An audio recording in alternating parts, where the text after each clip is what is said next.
Hi friends, welcome back to the channel SciTech. In this video, I'm going to talk about what are the top 3 reasons you should avoid buying the Realme GT 2 device. So this is a Realme GT 2. Right now there is a sale going on for about 24,999, and you can actually buy for about 23,999 as well, as you can see, friends. So since there is huge discount going on the Realme GT 2, and I'm getting so many comments on this topic as well, is it worth to buy or not, and what are the disadvantages about this device?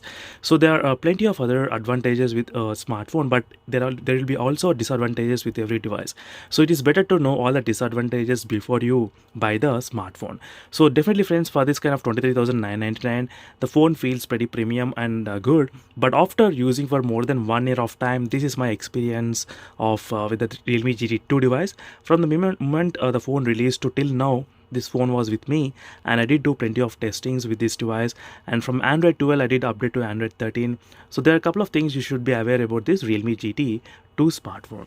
So first thing is that the processor is of Snapdragon 888 processor, which is a pretty old processor if you try to consider right now in the 2023. That's something you should know.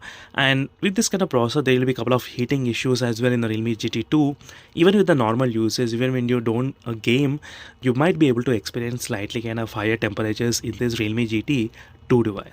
And after the Android 13 update as well, which is the Realme UI 4.0, I did experience slightly high temperatures in this device, because most of the time, even when I don't play the games, the temperature is maintaining around 35 degrees and 34 degrees. So that's one thing which I did notice in this device. So maybe in the beginning you might not be able to notice, but later on, after using for a couple of days, maybe after the updates, you might be able to experience that kind of heating problems. And next thing you should be aware regarding the battery backup. So after the Android 13 update, the battery backup slightly got kind of impacted in this device after the Realme UI 4.0, and I'm not getting that great battery backup which I used to get before in the beginning. That's something you should know regarding this Realme GT 2.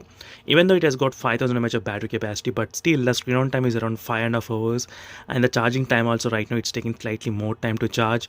So that's because of the recent updates, I guess, because of the Android 13 update. And these are the two things which are slightly impacting the Realme GT 2 at this moment.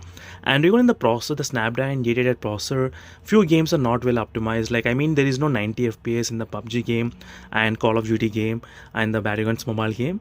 And not everyone wants to play at 90 FPS, but this is something you should be aware regarding the Realme GT 2 right now. And next thing, very soon the Realme gonna release the Realme GT Neo 5 SE device, which has got the Snapdragon 7 Plus Gen 2. And in case if you're interested, you can definitely wait for that upcoming mobile phone. The price might be slightly close to 30,000 for the Realme GT Neo 5 SE device. And right now you're spending 24,000 for this one. If you spend extra 5,000, you'll get the latest standard version and 5,000 mAh of battery capacity and 100 watts of fast charging, better 144Hz refresh rate, 2K display resolution you might get.